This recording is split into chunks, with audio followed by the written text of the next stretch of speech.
Now let's apply the formula we came up with in the last video, sometimes known as the Einstein velocity addition formula. And we'll see that it's a pretty neat thing. So let's say, so this is once again me floating in space. My frame of reference is just the S frame of reference. Let's say my friend over here, she's flying away from me, her velocity. Let's give it some numbers. Let's say she's flying away from me with a velocity of, let's say 0.7 c, so 7/10 of the speed of light, or 70% of the speed of light. And let's say this third character right over here, let's say they're flying towards me. So let me change the direction, the velocity vector. So let me erase that.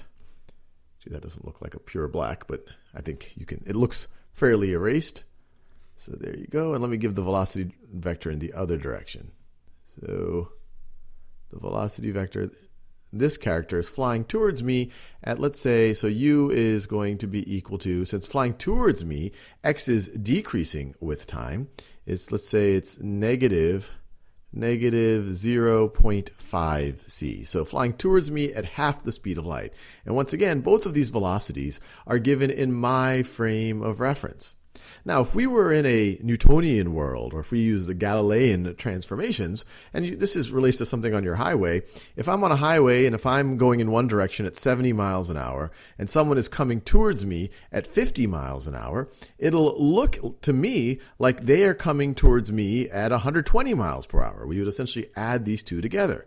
And so if we were in a Newtonian world, this person is flying at 0.7 c and this person is flying this way at 0.5 c, you would, in a Newtonian world, say, okay, from this point of view, it will look like this blue character is approaching at 0.7 c plus 0.5 c, or at 1.2 times the speed of light, which we know violates the laws of the universe. And that's where this formula is really handy. And actually, let me even make the spaceship point in this direction just so we don't get confused. So the spaceship is going in that direction, just like that. Once again, the magnitude of the velocity coming towards me is half the speed of light. I put the negative there to show it's coming towards me, that that x is decreasing over time. Well, lucky for us, in the last video, we came up with this Einstein velocity addition formula, so let's apply it. From this friend's frame of reference, the S prime frame of reference, the velocity of this character, which is change in x prime over change in t, is going to be this. So what do we have here? So u is the blue velocity in my frame of reference. So that is negative 0.5 c. V is my friend's frame of reference, the frame of reference that we're trying to get the velocity in. So that's 0.7 c. So 0, let me do it in that color. So that is 0.7 c. And then on top of uv over c squared. So once again, u is negative 0.5 c. I know I wrote it really small. And then v is 0.7 c. So what is this going to be equal to? Well, in the numerator, negative 0.5 c minus 0.7 c. That's going to be negative, our numerator right over here, is going to be negative 1.2 c. And this is the velocity that you would expect if we were dealing in a Newtonian world. This person says, hey, this person looks like they're coming towards me at 1.2 times the speed of light. That's what our Galilean transformations would give us.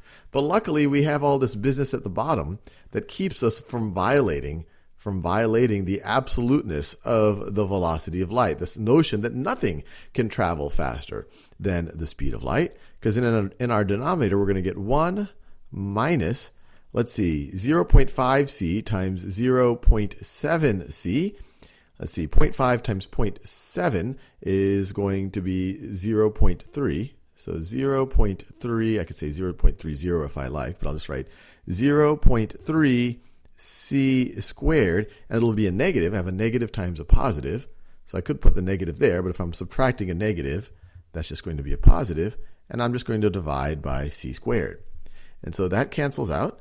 And so notice, we're going to be dividing negative 1.2 c by something that's slightly larger than 1.2. So this is going to be negative 1.2 c over 1.3.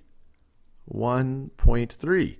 And so lucky for us, this is going to be less than c, or its absolute value is going to be less than c. So it's going to be, let's get a calculator out. So if we have, if we have 1.2 divided by 1.3, this is equal to approximately 0.92. So this is going to be approximately negative 0.92c, which is cool.